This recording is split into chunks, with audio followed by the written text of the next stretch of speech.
नमो भगवते वासुदेवाय।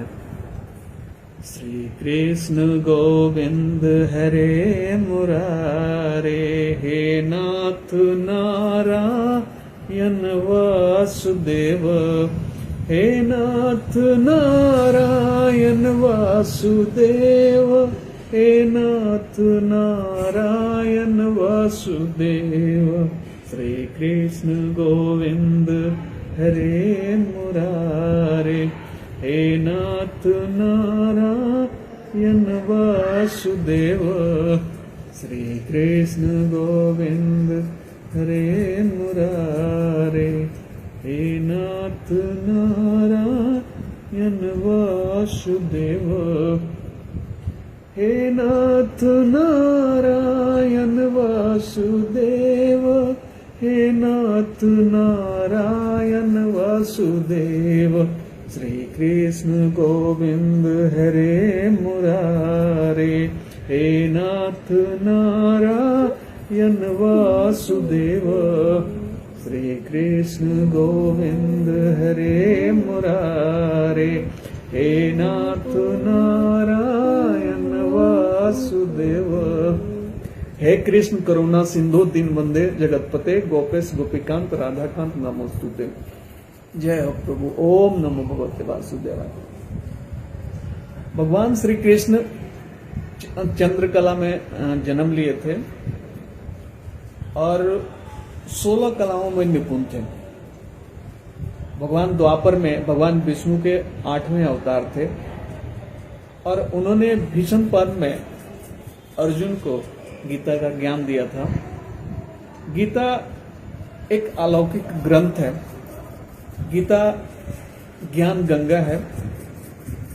गीता हमें ये सिखाती है कि अपने मन से, वचन से, कर्म से और अपने तन से कर्म सही करना चाहिए। गीता में भगवान श्री कृष्ण दर्शन शास्त्र, राजनीति, नीति, नियम, जीवन जीने की कला, मोक्ष, कर्म, भक्ति, ज्ञान और बहुत सारे चीजें भगवान ने बताई है कि मौत क्या है, जीवन क्या है। बहुत सारी चीजों का उन्होंने ज्ञान दिया है। इसमें कर्म की प्रधानता उन्होंने बहुत बताया है कि सब कुछ कर्म ही है, सब कुछ कर्म ही है और कर्म इंसान को अपने वचन से, मन से, तन से, भाव से, विचार से सही करना चाहिए। तो यही वो किताब है जिसमें भगवान अपने मुख बिंदु से अर्जुन को कुरुक्षेत्र मैदान में दिया था। अर्जुन जब लड़ाई चल रही थी धर्म अधर्म के बीच में, अधिकार के बीच में, तो भगवान श्री कृष्ण ने अर्जुन को ये उपदेश दिया था। अर्जुन भाग रहे थे युद्ध छोड़ के, बोला कि मैं अपनों की जान नहीं लूंगा, अपनों को मारूंगा नहीं। और उनको दुख उत्पन्न हुआ, विषाद उत्पन्न हुआ और ये सोचकर वो भागने लगे। सोचे कि मैं संन्यास ले लूंगा मगर अपनों की वध मैं नहीं करूंगा, युद्ध नहीं करूंगा, चाहे जो हो जाए। तो भगवान श्री कृष्ण ने उनको समझाया और यही गीता का ज्ञान दिया। तो ये पूरा का पूरा गीता जो है ना, एक जीवन जीने की कला है, धर्म स्थापना करने की एक कला है। जीवन क्या है, भक्ति क्या है, मोक्ष क्या है, सारे के सारे चीज, नियम, नीति, धर्म अधर्म, जो कुछ भी है इस गीता में है। और दुनिया का सर्वश्रेष्ठ अगर किताब का नाम अगर लिया जाए ना, जितने भी तमाम आज तक दुनिया में किताब हैं, उन किताबों में गीता जो है सबसे बेहतरीन किताब है। और इसे पढ़ना चाहिए, बिल्कुल पढ़ना चाहिए, ताकि हमारा हर तरह का बौद्धिक विकास हो सके, चौमुखी विकास हो सके, बहुमुखी विकास हो सके।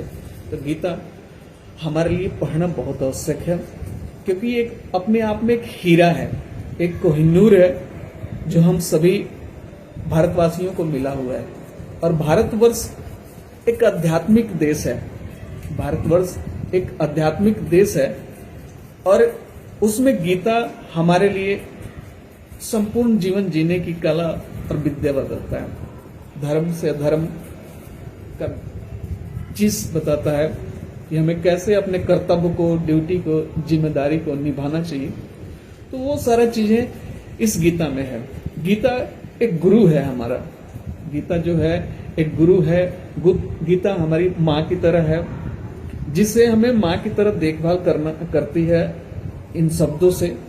गुरु की तरह हमें गाइडलाइन करता है, क्योंकि भगवान अपने आप में सर्वश्रेष्ठ है। भगवान श्री कृष्ण जो थे सर्वश्रेष्ठ थे। वो अच्छा मित्रता निभाई, अच्छा दोस्ती निभाया, अच्छा पुत्र बने, बेस्ट ही बेस्ट उन्होंने अपने जो किया। और तीनों त्रिलोक में अगर बात कहें तो उनके जैसा अच्छा रणनीति बनाने वाला कोई नहीं था।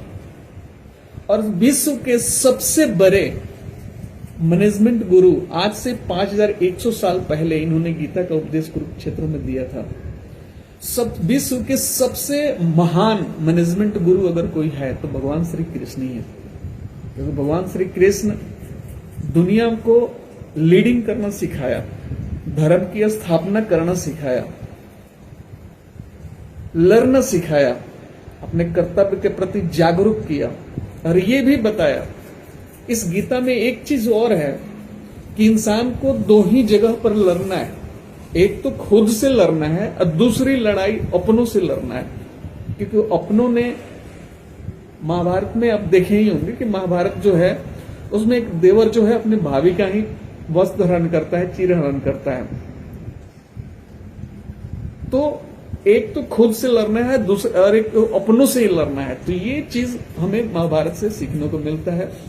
धर्म की, कर्तव्य की स्थापना के लिए मिलता है। कैसे जीवन जीना चाहिए, कैसे जीवन जीना चाहिए, वो सारी चीज, तमाम चीजें जो है हमें सीखने को मिलता है गीता से। तो गीता एक हमारी धार्मिक ग्रंथ है। गीता एक हमारी धार्मिक ग्रंथ है, एक अलौकिक ग्रंथ है। इसके एक एक शब्द जो है, इसका एक एक शब्द जो है अपने आप में महाग्रंथ है। और देखिए विश्व में, यूरोप कंट्रीज में इस एक एक शब्द के पीछे हजारों किताब लिखे गए हैं।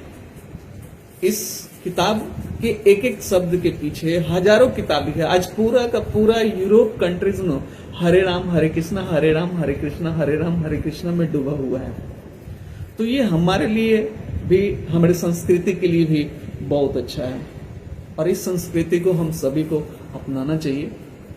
क्योंकि हम जो हैं, हम सभी जो हैं भारतवर्ष के जितने भी लोग हैं वो सब ईश्वर के ही, अपने भगवान के ही अंश हैं और वंशज हैं।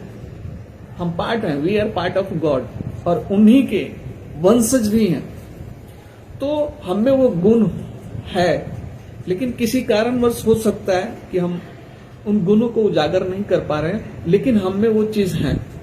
तो जब भी टाइम मिले आप लोग को, तो मैं यही कहूंगा कि आप गीता पढ़िए। क्योंकि कर्म की प्रधानता इसमें भगवान श्री कृष्ण ने बहुत बताया है कि मैं जो कुछ भी हूं कर्म ही हूं। आप मुझे धूप अगरबत्ती दिखाओ मत दिखाओ, लेकिन अपने कर्म को, वचन को शुद्ध रखो, भाव को शुद्ध रखो, कि कर्म ही सब कुछ है। भगवान ने एक ही बात इसमें बताया है कि कर्म ही सब कुछ है, कर्म ही सार है, कर्म ही मैं ही हूं। और भगवान ने कहा है कि एक पल के लिए मैं आपको माफ भी कर सकता हूं, मगर कर्म आपको इस धरती पर माफ नहीं करेगा। और जन्म और मृत्यु के बीच में मैं नहीं आता, जन्म और मृत्यु के बीच में आपके कर्म ही आते हैं। जैसा आप कर्म करते हैं वैसा आप फल पाते हैं। अब इसी बात को स्वामी विवेकानंद जी बड़े खूबसूरती के साथ कहा है कि कर्मों का परिणाम न आने वाली 7 पीढ़ियों पर पड़ता है। कर्म का परिणाम जो है आने वाली 7 पीढ़ियों पर पड़ता है। तो सोच समझ के जीवन में कर्म करना चाहिए, क्योंकि यदि आप किसी की इज्जत को खराब करेंगे तो आपका भी कोई इज्जत खराब कर देगा। सार्वभौमिक सत्य है, यही प्रकृति का नियम है। तो भगवान श्री कृष्ण कहते हैं कि धूप अगरबत्ती जलाओ या न जलाओ, लेकिन अपने कर्म को सही रखो, विचार को सही रखो, शुद्ध रखो।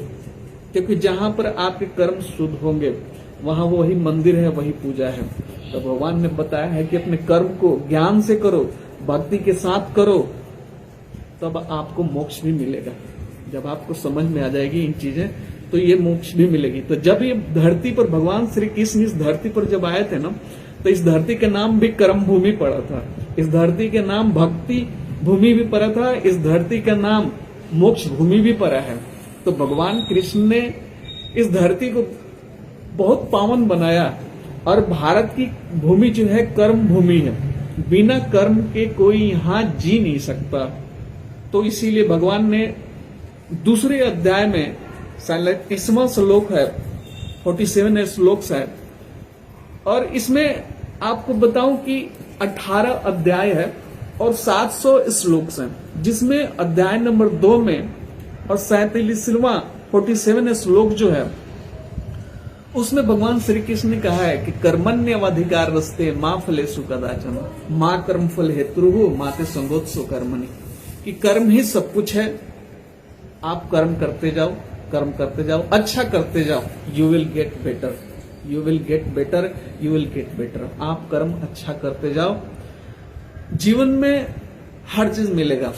आप नियति पर भी भारी पड़ जाओगे, यदि आपका कर्म सही रहा तो नियति भी बदल जाएगी।